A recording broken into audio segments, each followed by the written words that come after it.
ng Diyos? Meron bang relihiyon sa mundong ito na kayang subukan ng lalim ng Diyos? Meron ba sa mundong ito o grupong ito na kayang mag-interpret kung ano ba talaga ang nais ng Diyos sa buhay ng tao? Meron nga ba sa mundong ito ang kayang subukan? Avoid natin yung tinatawag ng self-righteous. Masyado tayo nagiging mapapusga sa ating kapatid. Nagiging masyado tayo mapapusga sa ating kapwa kasi tayo lamang ang masipag, tayo lamang ang magaling, tayo lamang ang nag-aaral ng salita ng Diyos. Yung po ay unrighteousness sa pagiging self-righteous. So si Job na po ito, pansin na natin, siya po ay proud ng Diyos. Kay Job, in Isaiah 55 verse 3, for my thoughts are not your thoughts, nor are your ways my ways, declares the Lord. Ganito po tayo kadalasan. Sobrang galing natin, akala natin mas magaling na tayo sa Diyos. Parang gusto natin tayo ng kontrol na lahat ng bagay. Parang sa amin book of Isaiah 55 verse 8, for my thoughts are not your thoughts, nor are your my ways, declares the Lord. Clear po dito ang pamamaraan ng Diyos. Maliwanag po dito ang pamamaraan ng Diyos. Ang pamamaraan ng Diyos, akala natin sometimes, perfect na yung ating paraan, pero hindi pala iyon ang the best para sa atin. Akala natin ito na yung the best, pero hindi pala yun yung the best na nilaan para sa atin. Ganun ang tao. Akala natin, alam na natin lahat ng bagay, alam na natin lahat ng diskarte, akala natin yung mga achievements natin, accomplishment natin, dahil sa galing natin, pero sinasabi ng Bible, yung iniisip mo, hindi ganyan ang aking mga iniisip. Yung kaparaanan mo, hindi ganyan ang aking mga kaparaanan. Kaya mas mahirap pa rin depende sa kung ano ang kayang gawin ng Diyos sa buhay ng bawat isa sa atin. Amen? Maliwanag kasi namin ng Bible na ibang mag-isip ang Diyos, iba ang kaparaanan ng Diyos, kaparaanan ng tao. Kung gano'ng kalawak, kalayo ang diferensya ng tungtungan ng Diyos, ng mundo na tungtungan ng Diyos, at ng langit na kanyang luklukan, gano'n kalawak mag-isip ng Diyos, gano'n kalawak ang kaparaanan ng Diyos, kaya huwag mong lilimitahan ang Diyos. Amen? Sa pagiging self-righteous natin, akala natin tayo na lang ang tama, till one day nabubulag na tayo sa mga bagay na ginagawa ng Diyos sa buhay natin. Nabubulag na tayo sa mga magagandang bagay na ginagawa ng Panginoon sa buhay natin. Kasi bakit? Dumedepende na tayo doon sa sarili natin kakayahan. Even the book of Proverbs, niremind tayo sa ganyan. Yes, magaling ka, edukado ka, magaling ka mag-English, magaling ka sa lahat ng diskarte. Pero sometimes, di ba napapansin mo na parang nasa-set aside natin yung role ng Diyos sa buhay natin. Parang sa sobrang galing natin, ako na lang. Diskarte ko na lang. Nakakalimutan na nga natin manalangin minsan sa sobrang galing natin eh. Sa sobrang tiwala natin dun sa anong kaya natin gawin. Pero, niremind tayo ng Diyos, anak, akala mo tama yan, anak, akala mo the best na yan, pero hindi yan ang plano ko sa buhay mo. Amen? Ako sa personally, marami ko na-encounter, marami ko nakasama mga tao, even mga Christians, sa labas. Maraming mga tao, yumayaman, maraming tao, gumagaling, hanggang sa nasa-set aside na ang role ng Diyos sa buhay nila. Huwag ganun. Sabi mo sa katabi mo, huwag ganun.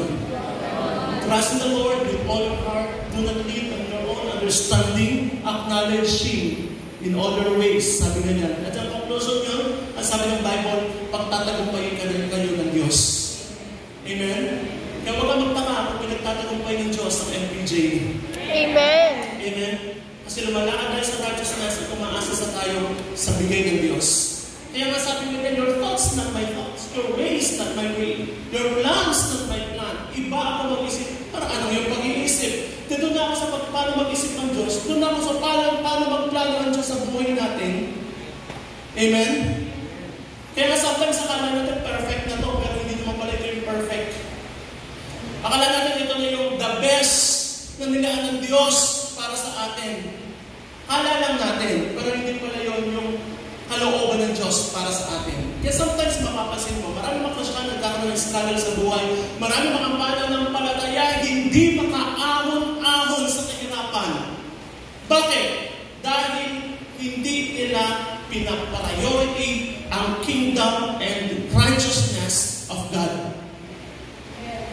Natuto na mag-compromise Hindi yun ang design ni Lord sa iyo. Hindi ka dinesign ni Lord na maging corrupt. Hindi ka dinesign ni Lord para mabuhay sa kasinungalingan. Dinesign ka ni Lord sa isang maayos na sitwasyon at pinosisyon ka ni Lord sa isang binasbasang posisyon. May basbas na posisyon. Amen? Kapag pinapriority natin ang kingdom and His righteousness, ang sabi ng Bible, all these things shall be added unto you. Hindi mo effort ng Diyos. At ang sarap namin ang isang bagay kapag ka ang Diyos ang nag-effort. Kapag ang Diyos ang nagbigay. Kaya huwag ka magtaka kung nasan ka man ngayon. Yan po ay biyaya ng Diyos.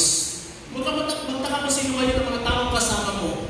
Ano bang sitwasyon na kinalalagyan mo?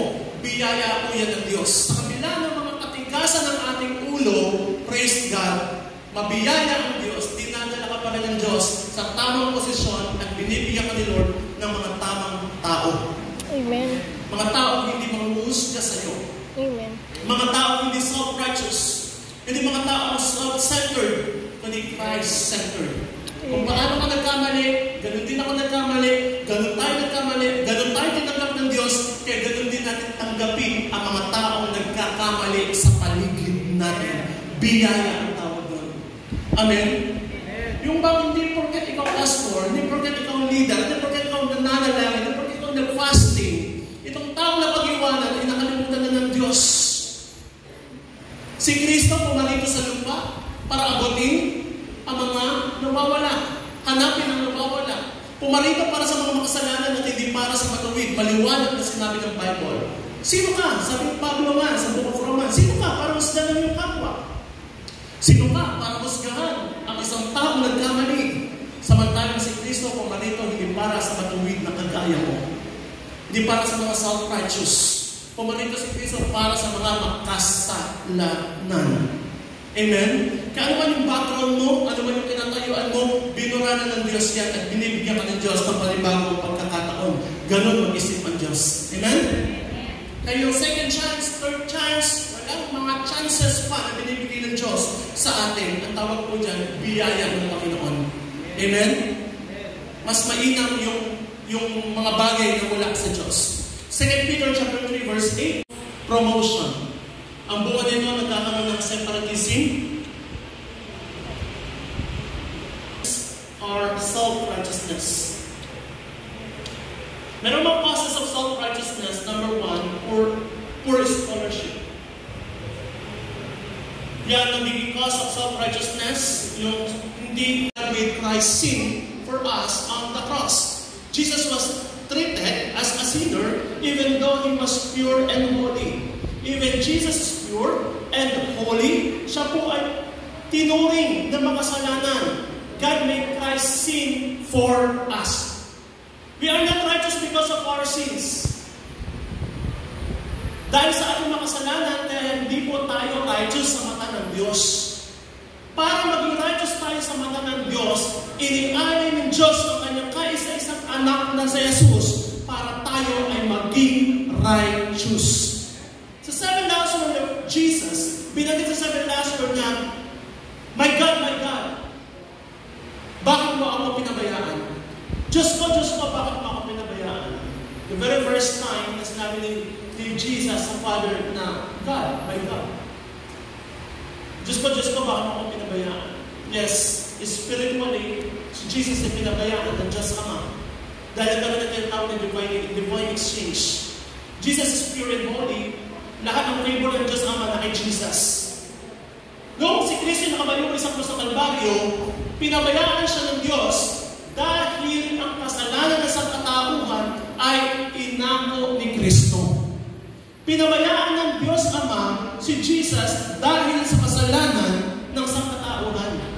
Kasalanan natin lahat at ibinaling ng Diyos Ama ang kanyang mukha sa mga taong naging makasalanan. So God made Christ sin for us. Jesus is pure, Jesus is holy, but then siya po ay ginawang pantubos ng ating kasalanan. We are made righteous through Christ. Ginawa tayo matuwid through Christ's sacrifice. We are treated as if we have fulfilled the law of God and are righteous in the sight of God. We are in a right relationship with God.